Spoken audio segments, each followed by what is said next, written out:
সবুজ শাকসবজি। এটা হচ্ছে মূলা চাষ। মূলা,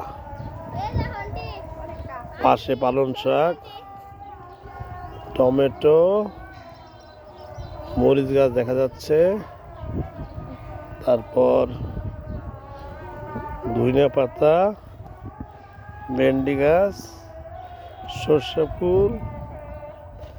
এটা হচ্ছে বটবুটি গাছ, এটা হচ্ছে কুমড়া গাছ, এটা হচ্ছে বটবুটি, এটা বটবুটির লাউ গাছ, এটা